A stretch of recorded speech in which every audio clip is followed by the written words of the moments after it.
10 लाख की machine purchase कर ली, पर खर्चे में कुछ नहीं आ रहा है। जी हाँ दोस्तों, आउटफ्लो तो 10 लाख का हो गया कैश का, पर खर्चे में कितना लिखना है और कैसा लिखना है, क्योंकि मशीनरी जो है ये एक एसेट है।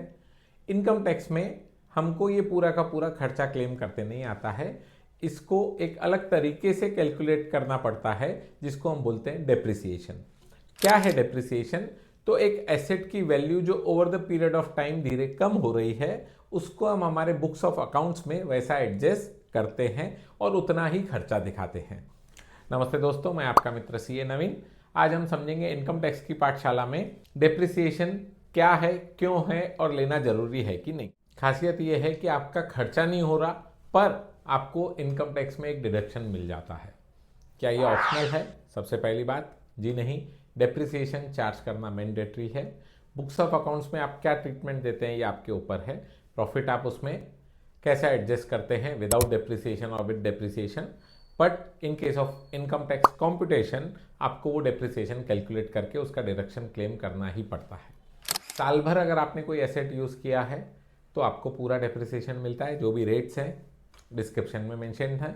अगर साल भर से कम, मतलब बिलो 180 डेज अगर आप कोई एसेट यूज़ कर रहे हैं तो फिर आपको उसका 50% ही डेप्रिसिएशन मिलता है।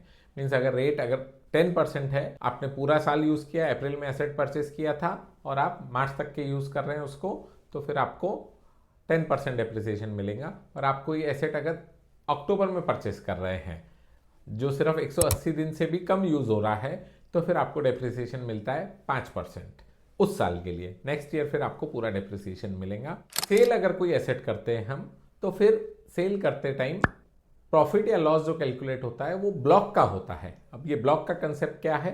तो एक रेट के एसेट्स, समझो मशीनरीज हैं, 10 मशीनरी आपने अलग अलग ली। बुक्स ऑफ अकाउंट्स में तो हम उसको अलग अलग नाम से रिकॉर्ड करते हैं, but in case of income tax act उसको हम पूरा का पूरा एक ब्लॉक बना देते हैं और 15% के एक ब्लॉक में सभी मशीनरीज की लिस्ट रहेंगी।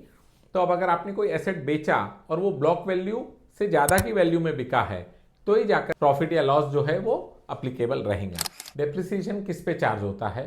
तो फिक्स एसेट्स पे। फिक्स एसेट्स कौन से टाइप के हो सकते हैं? तो टेंजेबल और इनटेंजेबल दोनों भी टाइप के एसेट्स फिक्स एसेट में कंसिडर होते हैं, जिनके ऊपर डेप्रिसिएशन चार्ज होता है। अगर किसी साल में जैसे नया कोई यूनिट सेटअप होता है, 5 करोड़ का इन्वेस्टमेंट है, जिसमें 1 करोड़ का लैंड, 1 करोड़ की बिल्डिंग और 3 करोड़ की मशीनरी है, तो इसका डेप्रिसिएशन जो है वो बहुत ज़्यादा आ जाता है। पहले 2 साल 3 साल बिजनेस में उतना प्रॉफिट होता नहीं है, तो फिर क्या है, डेप्रिसिएशन मेरे प्रॉफिट से भी ज़्यादा हो रहा है, तो उसको हम बोलते हैं अनएब्जॉर्ब डेप्रिसिएशन। पहले 2-3 साल में ये एक्सपेक्टेड है, क्योंकि इंटरेस्ट का बर्डन भी आपको है नई यूनिट के केस में, और वो इंटरेस्ट पे करने के बाद जो प्रॉफिट बच रहा है वो उतना नहीं है जिससे ज़्यादा मेरा डेप्रिसिएशन आ रहा है। क्योंकि जैसा मैंने बताया, इनकम टैक्स में डेप्रिसिएशन कैलकुलेट करना और उसका क्लेम करना कंपलसरी है, ऑप्शनल नहीं है। फिर अगर 10 लाख है और डेप्रिसिएशन कैलकुलेट हो रहा है 15 लाख रुपये, तो 5 लाख रुपए जो है ये अनएब्जॉर्ब डेप्रिसिएशन है। ये मेरे को कैरी फॉरवर्ड करना पड़ेगा नेक्स्ट ईयर। कब तक कर सकते हैं? तो इसकी कोई लिमिटेशन नहीं है, न पुराने एक्ट में थी न नए इनकम टैक्स एक्ट 2025 में। ऐसा कब होता है? तो सिचुएशन, नया अगर मैन्युफैक्चरिंग यूनिट है, उसने 5 करोड़ का टोटल इन्वेस्टमेंट किया, जिसमें 1 करोड़ का लैंड है, उस पर तो कोई डेप्रिसिएशन चार्ज नहीं होगा। बिल्डिंग है जिस पे 10% का डेप्रिसिएशन चार्ज होगा, सपोज 1 करोड़ की बिल्डिंग है, और 3 करोड़ की मशीनरी आई जिस पे 15% डेप्रिसिएशन चार्ज होगा। अब 3 करोड़ पे 15 लाख, 10 लाख, 45 और 10 55 लाख का फर्स्ट ईयर में नॉर्मली प्रॉफिट नहीं आता है, क्योंकि फर्स्ट ईयर रहता है तो बिजनेस भी कंपेरेटिवली उतना नहीं होता है।